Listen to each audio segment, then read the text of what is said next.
This is Marissa Solar, and I'm here with Jesse Farias, who is taking up cliff jumping as his hobby. How are you, Jesse? I'm doing good, Marissa. How are you doing? I'm good, thank you. Can you tell us more about this hobby you've taken up? So, cliff jumping. I got into cliff jumping probably around 4 years ago. It started for me in Shell Park, which is in Cancun, Mexico. And I decided to jump off this cliff they call Courage Cliff. I don't know why they call it that, but that's the name of it. It's 15-foot cliff, and it doesn't seem very high in number, but when you're up there, it definitely gives you an exhilarating feeling before you jump. I took this up as, I kind of did it as a bet in the beginning, and I kind of fell in love with the idea of jumping off a cliff. So the idea behind it is just any cliff or any, spot over a body of water. It could be a lake, river, or ocean, and you just jump off into it. So basically, this hobby was a bet. Basically, yes. It started off as a bet to jump off, and I was kind of nervous, but I was like, okay, I'll do it anyways.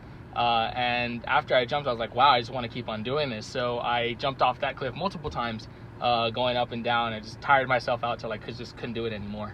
How did you decide, this cliff jumping is going to be my hobby? This is what I'm going to practice. This is what I'm going to do. How did you decide that? So I fell in love with it on the spot. My family travels a lot, especially to areas with open bodies of water. And with those open bodies of water, there are plenty spots to jump. So to name a few, there's places I've been, which is Rick's Cafe in Negril, which is in Jamaica. I've jumped in Pace Bend Park, which is right north of Austin.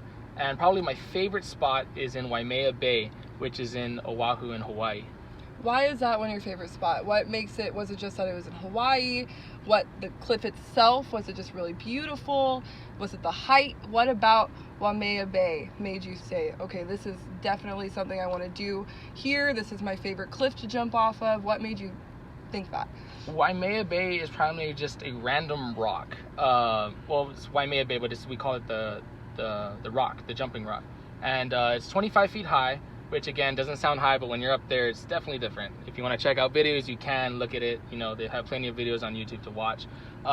But one thing I love about it really is just its location. It's secluded away from everything else. And it takes a while to get out there by drive.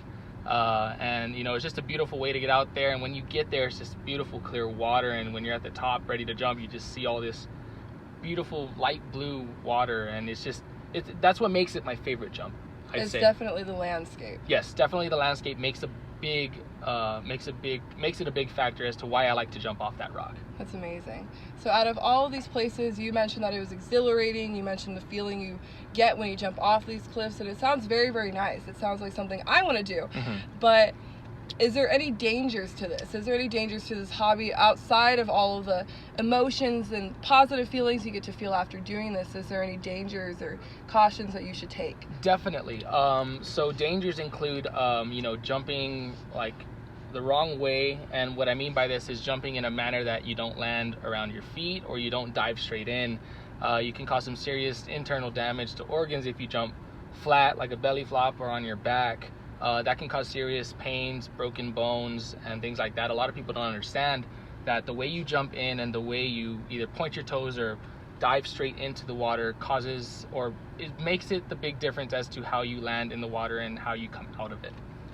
How did you teach yourself how to jump? Because I'm sure it takes practice, right? Definitely. Okay, so how did you perfect your craft? Definitely. So I started off at a local pool. There's a diving board that's probably around 7 to 10 feet. They have different measures. And I practiced jumping off of that straight first, and then I practiced diving.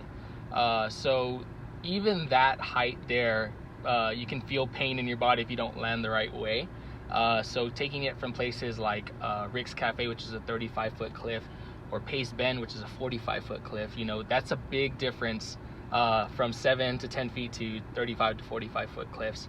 But you have to do it in a manner to where you're straight, your body's straight, and you have to be careful and check the water as well before you jump in, especially when it comes to being in lakes or rivers, due to the fact that water may be lower than what is expected. Checking the water is the second biggest thing you need to do, because if you don't have enough space to jump in the water, you'll hit your feet at the bottom, causing you to possibly break feet, or possibly even breaking your hands from diving in forward That's the second biggest thing, and probably the two main things you need to do before diving. So form is definitely something to consider when cliff jumping.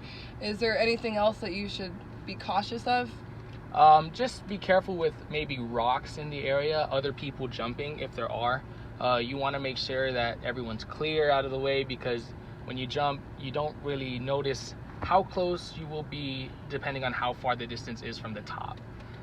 If you might jump and seem like they're far away, but when you get to the bottom, they're actually right there, super close. And it's happened in cases, not with me, but other people I see jumping and splashing in the exact area that other people are. And I can't stress enough how that is very important, is to watch your surroundings when jumping. Do you have any more suggestions for anybody that wants to take this hobby up, like Man, myself? Yeah, so if I can give a suggestion to you, I would say that this hobby is definitely fun. This hobby is definitely something that should be learned, something that you need to experience and you need to build yourself up to. Someone who's inexperienced can't jump off of a big rock like Pace Bend, because that's something way different, and it's hard to jump off of that rock because of the fact that there's form that needs to be taken in. Take baby steps is what I'd say to anyone else that wants to learn this craft and that wants to jump.